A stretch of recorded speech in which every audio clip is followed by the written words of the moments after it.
Essentially, these are generally going to be relatively poorly made videos that are going to be sent out to my younger siblings. So there are all these messages to my siblings, and I figured as well have them out here for somebody that may need them. And across different topics, depends on what the theme of the day is. Mostly going to probably be mindset, finance, relationship, and spirituality. I think those are the major things that are going to probably pop into this. And since they're my siblings, I can send it to them from wherever point I am, just trying to give my opinion and allowing us to discuss things as we all figure our way out in this world that we find ourselves and hopefully come to a point whereby every one of us is happy, satisfied, and fully okay with wherever we may be. And because of space, and so that they can take it because the agency is so make it snappy and make it cute.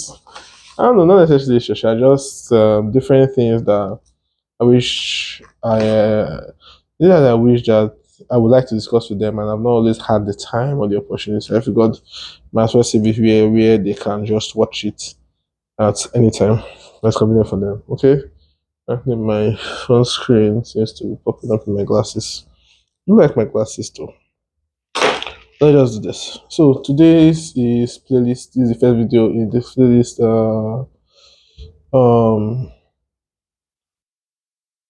What do you call it? So we're going to be navigating through multiple sources per time. However, the principal source for this particular part is going to be the To Have and to Hold Forever Marriage Counseling book, which is going to be a large basis of our conversations about marriage, where we will discuss the points that are here, agree or disagree, and as well as also add other information I think are necessary.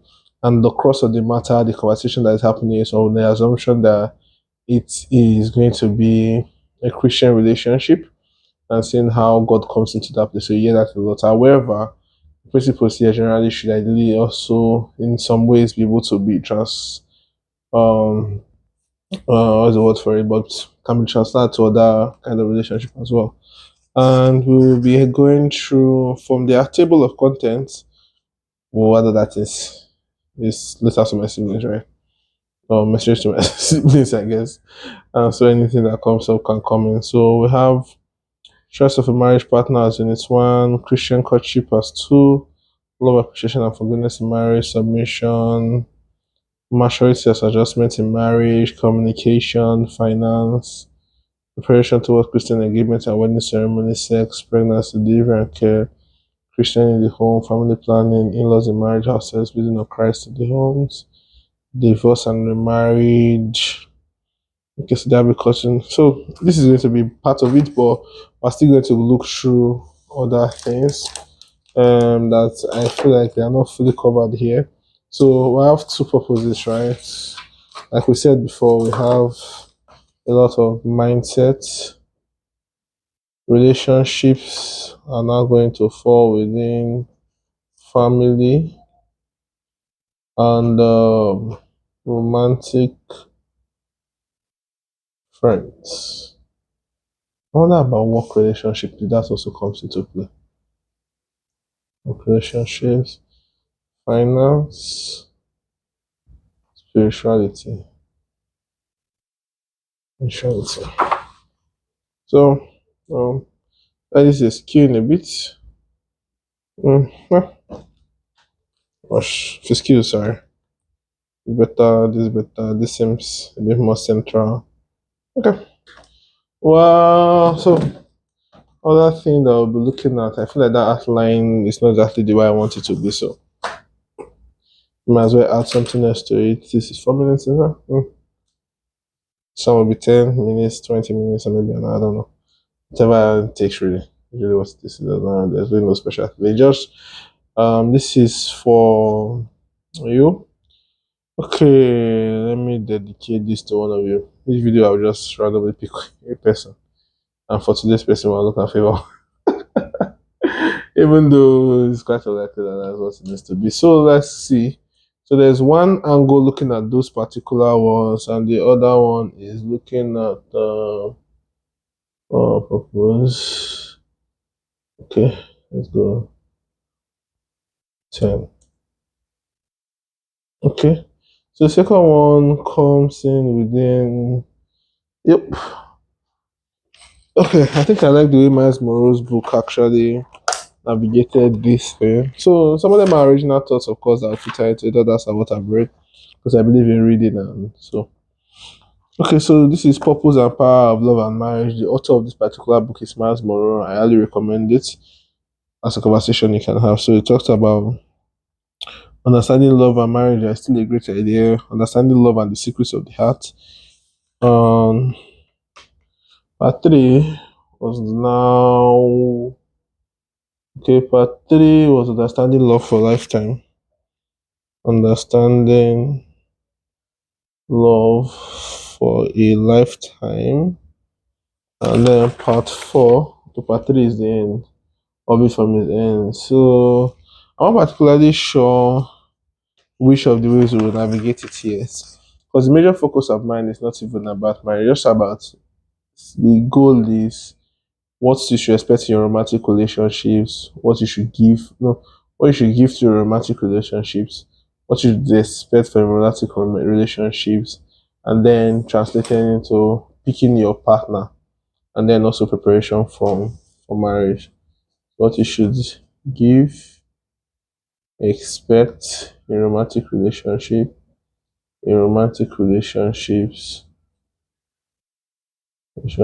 and choosing your partner prep for marriage. So these are kind of the ways that we're going to go about it. So we're probably not going to use the word marriage now because marriage makes it sound so big and gruesome. But the idea we're going to use, I'm going to mostly interchange marriage for union. What I feel like I should do. So I'm going to go with that. So I can change it and we're just figuring this out together. So I'm going to change marriage for union most times. So what it's going to be is that we're going to have union be it sometimes. So I also have union be it sometimes. So the first point, I think let's start from this. I think it's Miles point. So we're gonna use his own first, and interspace is a lifelong series. I don't know how long it's gonna be. I don't know how short it's gonna be. I don't know when I'm gonna come to this again, but I just want my siblings to have. I want you to have something that you can discuss. Discard as many as necessary. But my greatest advice in this life comes to one particular point. Discard a lot of the advice you get. Know what to accept and what to discard, and truly fight for a thing to decide whether you want to keep it or you want to discard it. And if it's useless, discard it. So for this particular one now, we're looking at marriage is like a precious gem. So union is like a precious gem. And the I'm going to be arguing for why union is even necessary. Why have a relationship? Why get married? Why come together in the first place? What really is the point of this? But before this, I'm going to tell you one thing, which is that it may really, in fact, I think I need to use my glasses, unfortunately. Short sighted brother over here. So we need glasses, even the reflex. So because look at different materials. So there's a point that Miles Morrow makes as he starts his book, The Purpose of Love and Relationship, and the purpose and power of love and marriage by Miles Morrow. And it says that the greatest source of human joy, as power and pain, is found in the drama of love and relationship. And that is true. You may think that all these things are quite archaic values. What is the point of this? Why did this come into play? But it's really because there is something that union does. Union. You ask yourself, why do people keep on gravitating towards something to be in a relationship? What is there? If it was just something to be discarded, why not just discard it? Because it feels as though there's an inherent desire within us that has this need to be conjoined with somebody else, to come to somebody that sees you as you are. And that is really what it is. And but when you look at it now, you see that there are a lot of divorces, a lot of relationships seem to be failing and all of those things. So you now ask yourself the question that is there really any chance of success in this? Is there really any point to it? If people get married and 10 years, 15 years, they are broken up, the ones that are not married, they are still having a lot of mess. In fact, it seems as though there's a lot more hard headache in getting to a relationship than there is in any other thing. However, the truth is that no matter how advanced we may become in science, technology, systems, and knowledge, the point he makes here, this desire remains. It it has been since the beginning of humans. It will remain to the end of time because there's just something that it does. And I very humbly to you, my siblings, you know how it has been for me, how um in my life, I'm on the third relationship of my life, and it's my plan was to get do one and get married. However, life didn't work out that way. And at the point I felt like what's the point of trying something else, what really is the point? However, one thing that I know is that there is a this thing could fall and I will just pick it back up. Okay, well, let me see this angle is better. Mm, disagree with that. Let's just pick it on this angle. Let's keep it on this angle. So, like I said, it's to you, my younger one. So, not really anything fancy. So the thing is just that I've also experienced what it's like to be loved, and when you get that experience, you understand why the poets of old, why they had so many songs about marriage, while people screamed from the rooftops about the marital union, while people sang songs and all of this, because there's something it does to you that words cannot explain. It makes the air brighter, it makes life full of hope. When you are fully accepted and somebody that you can call when you're having issues, somebody that you can commune with, somebody that feels like a true extension of you, man, it's the best idea. It's still the best idea, and it's magnificent. So today we are going to use my tomorrow first, and it says understanding love is the first chapter. Marriage still a great idea. Me, I'm saying union still a great idea. Because I know some of you are not even planning to get married now, but this will cross your timeline. Is it useful to you or not? Who knows? Oh, this guy. Well, let's see if I can fix him a bit better. If not, okay. So marriage is like a precious gem. Union is like a precious gem. And it's the fact that a lot of people are confused about union nowadays. It seems as though everything is failing. And many people will argue that the decision of union has come to an end. The decision of marriage is at a failure. But the truth is that looking at it from a Christian standpoint, I'm a Christian. So, and God leads my life in a lot of ways. I believe that God leads my life in a lot of ways. And that's the basis of a lot of the conversations we're going to be having. And one thing is that it's not very surprising to see what is currently going on. See, there's a problem with human values at this point. Selfishness is coming the other day.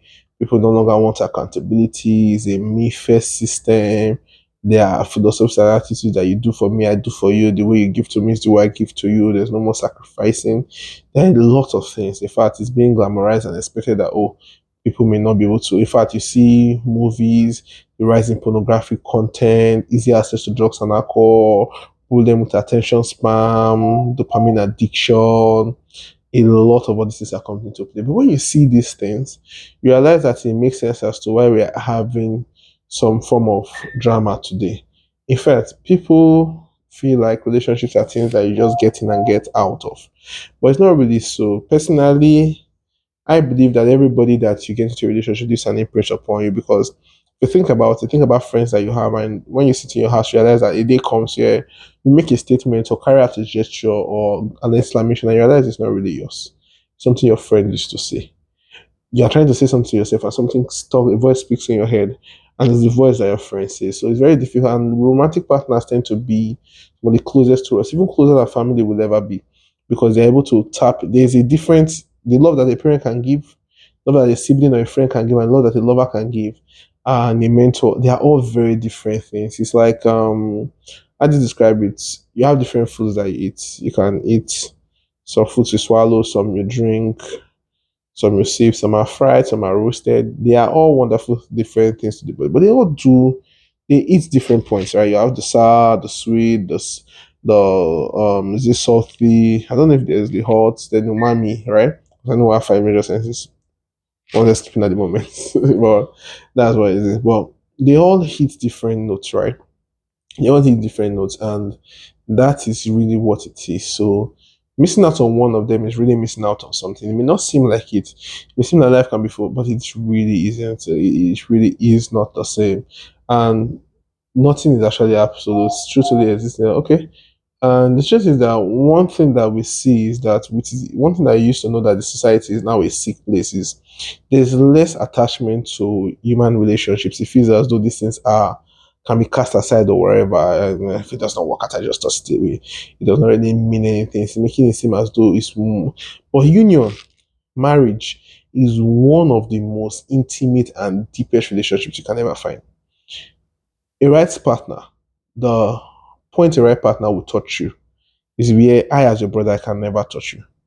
I can never. There's no way I can get to that point. It's just what it is. Unfortunately, it does not matter the manner of love we share. Where I love you greatly, as you already know. I love you so much.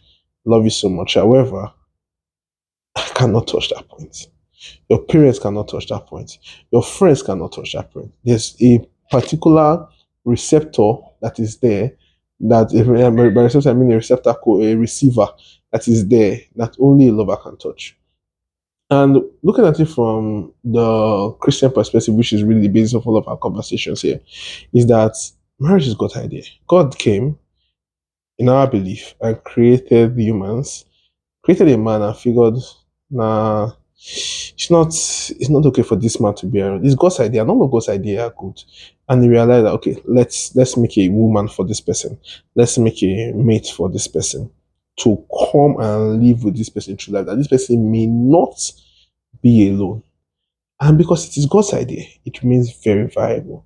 I look up to the sky whenever I feel very distraught, and I step out and I look at the sky, and have you ever noticed the clouds? They are so different daily. They are so beautiful. They are so beautiful, encouraging, and they've been since the beginning of time. See, it was not man that decided I wanted to start getting married. It was not the idea of man that a male and female will start pairing up. Whatever, maybe you can argue that it was an evolutionary standpoint, whatever, but it was not an institutional decision. It was not that one government came and said, let us pair male and female together, and therefore, for as long as man could think, they came paired. You see, they came paired. For as long as they could think, they came paired. I believe is that this was what God orchestrated. Before he orchestrated the first church, before there was any other thing, the first relation, before there was father and mother, because Adam was made and then Eve was made for him, and they propagated the lineage. Before there was brother or sister. That is one of the reasons that make marriage to be the most important institution in a person's life. Um, we scripture we're going to go look at Genesis, which we are looking Genesis 2. You see what happens when Adam sees Eve and he says, this is now bone of my bones. Genesis 2:23. Bone of my bones and flesh of my flesh, she shall be called woman, for she was taken out of man. See, it said, for this reason a man will leave his mother and his father and mother and be united to his wife, and they will become one flesh. This is God's thing. And becoming one flesh is also something else to look at, because the kind of idea that we have now is that it's very easy to get a divorce. It does not really matter. You break up, it does not work, you just cast it aside. But that's not really how it goes. What it is that when we say why he used this here, the marriage is like a precious gem, is to illustrate that becoming one flesh means that these people are not even, it's not even like gluing two things together. It's like, Flair, have you butchered meat before? Have you had to eat meat before, or fish or something? It's very difficult to start separating the individual strands. And even if you can remove the strands, it's that the strands are strand. I don't know if the word is stranded within one another. They are fused to become a single element. Or let's take that aside. Let's look at a bottle. A bottle. Um, Even when you cut them, you see that they are single. They are one element. You see, they are not gummed together. It's not like if I had glue to my hands now, I do not make it one. They are still separate. Like if I had, they are still separate entities. But you can see that this is one with this. Get to take this out of this is to break it. And that kind of this, and that is the kind of bond that God actually wants us to share with our partner. That's the kind of bond that you're meant to share with this one person, this person that you are meant to be united to, that you're meant to be married to. Is to look at it that they are fused. You are fused. So that kind of thing, that it's not even something that you come into and you're guarding yourself and trying to say, oh, how can I guard myself, or in case this person should not hurt me. You have to be bare and open, naked and unashamed, as the Bible will tell you. And they were naked and unashamed. You have to be naked before this person, see no your entirety, because that is the only way to truly get the best. So if you're with somebody that you cannot fully be yourself, that you cannot be naked, you cannot be seen, that you still have to hide segments of yourself. And I'm not talking about the fact that there should be no compromise. There'll be compromising in marriage, there'll be compromising in union, but it is not the kind that causes you to hide. It should be you. It is the greatest way it should be. It's like I am now. To take this house is a major surgery. Yes, when we have to do an amputation from here, there are major surgeries. Even taking out this is something so deeply ingrained into you that we call you an amputee. You've lost something. You've lost something, and that is kind of how God ordained it, that we will become one. It's the reason why the initial partner did not even have room for divorce. And the reason why even the condition for divorce is still so stringent. Oh, the Bible will still tell you that, oh, it's only when a man or woman that has infidelity, that is when. Because when they came and the Pharisees were asking Jesus Christ in Mark 10:5-9, they say, Christ asked and said, it was because your hearts were hard that Moses wrote you this law. Jesus replied, but at the beginning of creation, God made them male and female. For this reason, a man will leave his mother and his father and mother and be united to his wife, and the two will become one flesh. So they are no longer two but one. Therefore, what God has joined together, let no man separate. God intends for full fusion. And it's a foundational institution made from the beginning. Established as the first and foremost and fundamental element of humanity. And that is why you see a lot of attack against these things. Because we're looking at it from a Christian standpoint. So we believe that there is God and there are the forces of darkness. And they are waging war against the balance of the world, against the things that God has set. And if there is something that is established at the foremost and fundamental level, what are you going to go for? Go for that fundamentality. You break it at the very basis. By breaking the home, breaking the communion, the union, the love, the respect, the joy. You see, the world has come into a point whereby it is okay to steal, it's okay to kill, it's okay to cheat, it's okay to be problematic, because there's a fundamental destruction of the values of the home, the values of selflessness. To be part of a home is to be selfless. To say that I care for this my brother, I care for this my sister more than I care for myself. I will put myself on the line. I will go beyond myself. I will sacrifice who I am for them. That is what it is. And by destroying families, you destroy society. By destroying society, you destroy humanity. And by destroying this, marriage is the foundation upon which the church is laid. In fact, God's goal is that we bear godly seed. But by destroying the home, that cannot be possible. That cannot be possible. You see a lot of analogies between Christ's relationship and the church comes in the point of marriage, that Christ and the church are like that of a bridegroom and his bride. You see, that's really what it is. You see when Paul was trying to describe in Ephesians, you see what Paul was trying to describe in Ephesians. When Paul was trying to decide in Ephesians, statements about he made statements about trying to describe what marriage was like.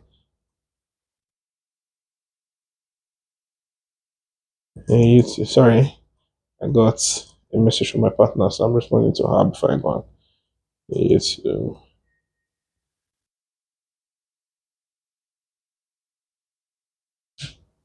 so okay. So the point is, you see, this is what he. So that was what it was. So just to describe that marriage is like the church, and because being with God is to be one, it's communion and union, oh, and it is so blissful when you're in that state. In fact, the only other thing that gives you that kind of state is experiencing romantic interaction. Me, it feels as though the borders of the world they drop. I don't know why it happens. I cannot presume to understand it, but that is what it is. So the relationship between Christ and the church, the relationship and the model that the husband and wife is supposed to go have, and it's a relationship of respect, mutual submission, and sacrificial love. Christ died for the church. Christ respects the church. He loves you in the midst of everything. And from Genesis to Revelation, it's that The word house has been used to represent the basic unit of the home, which is family. The word house has been used to represent the basic units of the home, which is family, and that is really what this. In fact, you see that the nuclear family is the most basic fundamental unit, and the health of a marriage is going to be based on the health of the house. So now we're going to go to some other point, the misconceptions and marriage. And the problem is that these misconceptions, these problems in marriage, this fear that exists, has crept from the world into the church. So you see that it still runs in that. The church still has that problem. Uh, okay, so the thing is that one of the misconceptions about marriage, that marriage is by procreation, it really isn't. It's a byproduct. It's something that just happens to also come out of marriage. It's not the focus. It's not the focus of marriage. It just happens to also come out of it. It's not really the goal of marriage. Marriage is union. It's having that one person that sees you. It's having that communion that makes the world seem as though it's two whole individuals that come together. But there's a reason why people say you complete me. It's not because you should be incomplete in the first place. You should be able to have your life, living your life, running things the way you want to run them. Okay, I don't know if this is still okay. What it is, but however, what it is that network has not come true for me to send this message. Oh my gosh, that's so sad. What it is that essentially, what happens is, nah, my chain of thought has been altered a bit. Anyway, so but the point is, procreation is not the point of marriage. Marriage is not. It's not propagation of the human race. It's not because God said go forth and multiply. In fact, in Genesis 1:28, God issued the man to be fruitful and multiply. It is true, and He defined marriage as the time in which it's going to happen. But that is not what it is. Even though you say God bless them, you see, as society even though shows you that marriage is not necessarily for procreation. You see that unmarried men and women having babies around day. You see that, in fact, out of wedlock births even exceed the birth by married women. You see that there are even theories that the world is going to grow larger than the resources to sustain it. So it's not really about making babies in the grand scheme. Marriage is a communion covenant. It's a companionship covenant. It's a call to be one. And I've strongly come to believe that the sole purpose of humans upon the face of the earth from the Christian standpoint is to love God and to be loved by Him, to experience communion with God. Actually, this now seems to make sense to me at this point in time. And that is what is being replicated in the marital home. So it is not sinful and biblical to advance family or the kind of this thing, but this is not it. But if our family planning is even something that Christians should do, we're not talking about abortion because Christians will not stand for that. It's not saying that is it. That abortion is the termination of life and the premeditated destruction of the potential life. But that is not what it is. If abortion for us as Christians is a rebellion against what God wills, against the known will of God. Of course, God forgives you when you make this kind of errors, but He does not expect that you should make those decisions to do those kind of things. Planning is a mature plan of still worship, trying to plan the way. Sex is not the purpose of marriage. It's very blissful and wonderful to be touched by somebody that you're in love with. In fact, an age comes here, but you start feeling sexual emotions. I feel sexual emotions. You start feeling sexual emotions. You start feeling like, oh, you want to, because there's just this pull. There are certain biological things that are within us. This union is one of them, but sex is also one of those biological things. At the age comes here, by you start feeling like it's something that one wants and all those things. And the truth is that it is beautiful when you're in love to experience that kind of thing. But as Christians, we are now led to leave those things to marriage. And it's wonderful to have spent time with the person, of course, physically and all those things. I imagine that penetrating sex with somebody that you love is going to be like one of the best things upon the face of the earth. And all those things, yeah. Well, sex has very little to do with commitment. That's very little to do. But you can have sex without being committed, without being married. It's not necessary. People do it every day. So even the order of the day, sexual union and marital union are not the same. But marriage is a gem. You think of it like a diamond. Diamonds are diamonds. It's now very difficult to start pulling out the carbon particles. So it is that pressure to diffuse them. My God has designed it like that kind of precious gem to allow it. And one thing I say about gems is that they form over time. They require time. So it's a lifeline. The building of a marriage, it takes a few minutes to get married, but the building of a marriage requires a lifetime. This is one of the reasons why God established marriage as a permanent, lifelong relationship. Yeah.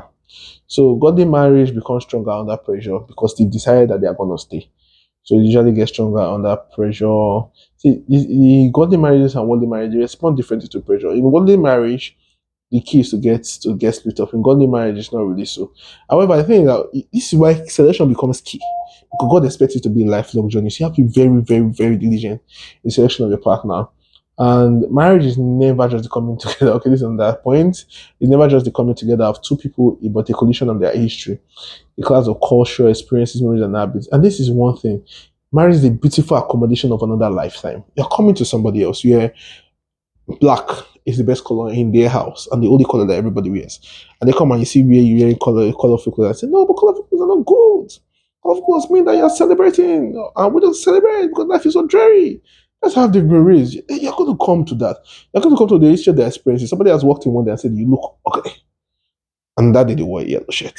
So whenever they see a yellow shirt now, they think that's ugly because of life experiences. And these are just examples. I'm not saying that this is what it is. But the point is that you have to realize that it's a collision of entities. And none of us enter marriage clean. Every one of us, none of us come to union clean. Every one of us, to one degree or another, will bring in our emotional, psychological, and spiritual baggage. We come over, and over time, there's a pressure and all those things. But over time, and under the pressures of the day, you can't. But marriage and union is made with love the mundane. It's like eating meals every day is not going to be that chicken stroganoff. It's not going to be that special homemade pie. It's not going to be fried rice and chicken. It's not going to be the elaborate meals, right? Most of the days are just going to be bland, regular days. Regular meals, bring bread and tea in the morning, bread and toast, whatever the tea may be. Just something regular that you just turn around. That is what is really going to be. And over time, you find out that these couples become more alike as they live together. That is really what it's meant to be. A godly precious man is meant to be a blending together. And it's not something that you just find very easily. You don't expect to find diamonds. Just you can find them lying around when they're in fields that have diamonds, really. But most people you tend to dig, you tend to look for, you tend to search for it, and it's the way it is. It requires some form of effort, and that is one of the principles that God has actually said. So, in summary, marriage is still a good idea because it's a good idea. Marriage is a fundamental institution that produces all other institutions. Procreation is not the primary purpose of marriage. Sex is not the primary purpose of marriage. Marriage, as God designed, is like a precious gem, a feeding of two elements into one. Godly marriage develops over time, godly union.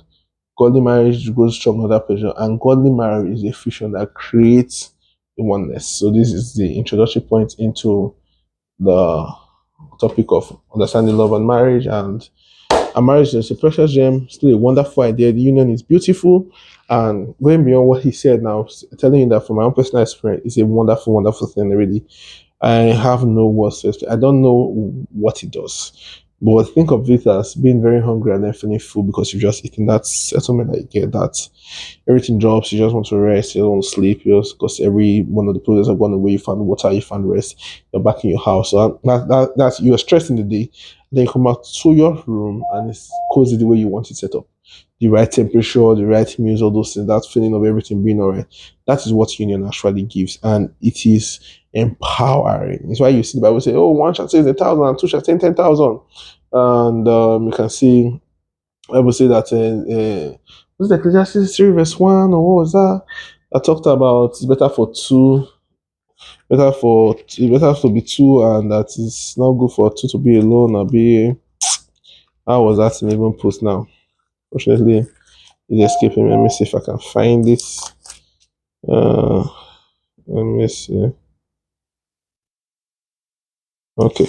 Fortunately, cannot particularly find it.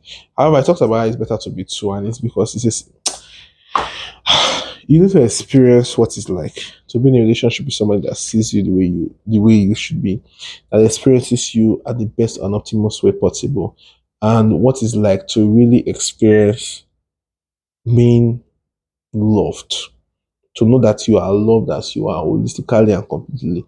And I'm not speaking of that this from lacking family love. I have family love. My siblings. You love me. I love you. I have friends that love me too. I have a comfortable job. Um, my mindset is okay. I'm striving for things and those keep me happy too. But there's this something else that a romantic relationship has brought into my life that I never, in fact, for the first time I understood why we have so many fairy tales around love. I understood why we have so many poets writing, because there's something it does. You ask yourself, why in those days would a man go to war over a woman? It doesn't make sense. Like if you see stories like Troy, where she ran away and went to the other man, and then their husband became a warrior, whatever, and then he came, and then they fought, and they said, why are wars fought over women? It's not about women, no. It's over what love gives. It's about that feeling that comes. It is not logical. I agree with you. It is not logical. It feels like it's something that you can easily do without. Some people can. Even the Bible tells us some people will not need to get married. They can. But for most of us, myself inclusive, I do better having that kind of love in my life. And I've known that it's soothing, that a warm blanket on a very cold day. It's I don't want you to miss out on it. I don't want to make an error, because it's one of the most destructive things upon the face of the earth. When you make the wrong choice in this particular point, you also experience a problem. The way it can give you bliss, it will give you pain. It has ended lives. It has caused people to lose out on destinies, to be miserable, to become alcoholics, to start working excessively because they are now scared of going home. Constantly they are bickering, they are fighting. I cannot tell that I know the future. Even now, this is I'm telling you, I don't know how well they're going to work. I don't know what the world is going to give to me, what life is going to give to me. I'm just telling you that this is what I know now, and I want to discuss them with you before you make your own choice. I don't want you to make an error in your choice. So I decided that I'm going to just be sharing these ideas with you. You can decide to use or discard as you find necessary, but that's it for today. I'm looking forward to my next. I can have something set up and I can keep on sending. I want you to have all of this before you make your choice of life partner. And I really hope that you're able to watch this. And also think this card has been instance are not useful to you, but this is my own experience. And I happen to be older than you, and I happen to have come ahead of you in the home. And I want you to hear these words and decide for yourself which way you will go and how you follow. And I really, really, really, really, really hope that you have the best of homes and the best of lives. I love you.